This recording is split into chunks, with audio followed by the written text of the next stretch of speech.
BJP विधायक दल के नेता डॉक्टर हर्षवर्धन हमारे साथ मौजूद हैं। डॉक्टर साहब, अब आम आदमी पार्टी सरकार बनाने जा रही है। आपने सरकार बनाने से इनकार किया था, कोई अफसोस है अपने इस डिसीजन पर? किसी तरह का कोई अफसोस नहीं है और हमें अपने निर्णय के ऊपर जो है एक प्रकार से गर्व है, क्योंकि हमने निर्णय लेने के लिए 10 दिन तक साठगांठ नहीं की, 10 दिन तक जनता को गुमराह नहीं किया। हमने अपना निर्णय जनता का फैसला आते ही सुना दिया था। और हम राजनीति में जिस शुचिता के लिए काम करते हैं, हमारे लिए सत्ता प्राप्ति वो लक्ष्य नहीं है। लेकिन आम आदमी पार्टी की तरफ से लगातार ये कहा गया कि बीजेपी अपनी जिम्मेदारी से भाग गई, जबकि उन्होंने जनता के मैंडेट का, जनता के जनादेश का सम्मान किया और जनता से जाकर पूछ करके फैसला किया। है कि हम जिम्मेदारी से भागे या उन्होंने ज़बरदस्ती अनैतिक तरीक़ों से जिम्मेदारी ली, ये तो जनता फैसला करेगी। हमारे पास नंबर नहीं था, हमने कह दिया पहले दिन कि हम कोई तोड़फोड़ नहीं करेंगे, कोई अनैतिक गठबंधन नहीं करेंगे, कोई अनैतिक तरीके की हॉर्स ट्रेडिंग नहीं करेंगे। और उन्होंने क्या किया वो देश की जनता देख रही है। आपके पास एक उदाहरण था अपनी ही पार्टी का, अटल बिहारी वाजपेयी ने अल्पमत की सरकार बनाई थी 1996 में। नहीं, देखिए, अल्पमत की सरकार बनाने का मतलब नहीं होता, उस सरकार को भी अपना बहुमत सिद्ध करना होता है।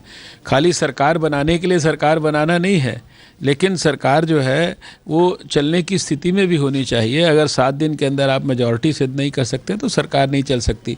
तो फिर आम आदमी पार्टी की सरकार बनाने का तरीका सही है? आपने कहा कि 10 दिनों तक उन्होंने ये सब जनता से जाकर के पूछा, कई लोगों ने इसे नौटंकी कहा, कई लोगों ने कहा कि नए तरह की राजनीति है, कई ने कहा कि जनमत संग्रह है।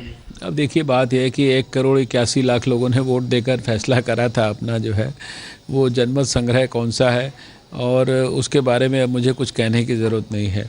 क्या ये तरीका सही? लेकिन भ्रष्टाचार के खिलाफ लड़ाई लड़ने की बहुत बड़ी उन्होंने बातें की, राजनीति को साफ करने की, शुचिता लाने की बातें की, भ्रष्ट कांग्रेस के खिलाफ चुनाव में लड़ाई लड़ने की बातें की, भ्रष्ट कांग्रेस के साथ कोई समझौता नहीं करेंगे, कोई समर्थन लेंगे नहीं, कोई देंगे नहीं, उसके लिए कस्में खाकर उन्होंने बहुत सारी बातें की। उसके बाद उसी भ्रष्ट कांग्रेस से अनकंडीशनल सपोर्ट लेने के लिए जनता के कंधे पर बंदूक रखकर जो है चलाने की तो आप कह रहे हैं कि जनता ने कहा है ये?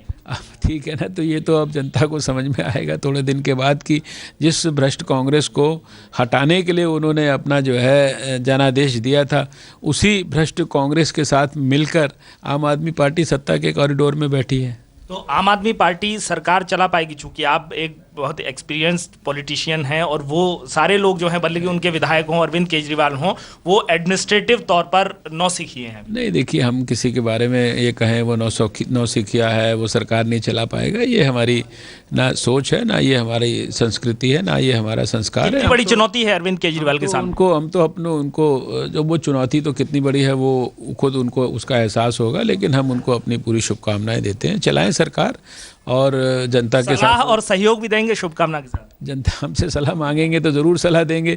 उनको हमारी सलाह की ना कोई ज़रूरत है, ना उन्हें हमारे किसी समर्थन की ज़रूरत है। उनके हिसाब से तो उनको छोड़कर सारी दुनिया में जितने लोग हैं, जितनी पार्टियां हैं, वो सब भ्रष्ट हैं, इसलिए उन्हें हमारी कोई सलाह की ज़रूरत। अच्छा, लाल बत्ती लेने से मना कर दिया उन्होंने? वो ठीक है, लाल बत्ती लेने के लिए हमें तो जब लाल बत्ती मिली तब हमने इस्तेमाल नहीं की, तो अब हम लाल बत्ती क्या इस्तेमाल करेंगे। चलिए, तो डॉक्टर हर्षवर्धन शुभकामना दे रहे हैं आम आदमी पार्टी को और ये भी मान रहे हैं कि चुनौती होगी, लेकिन क्या चुनौतियां होंगी इस पर वो कुछ भी कहने से इनकार कर रहे हैं। कैमरामैन विनोद कुमार के साथ कपिल शर्मा, दिल्ली आज तक।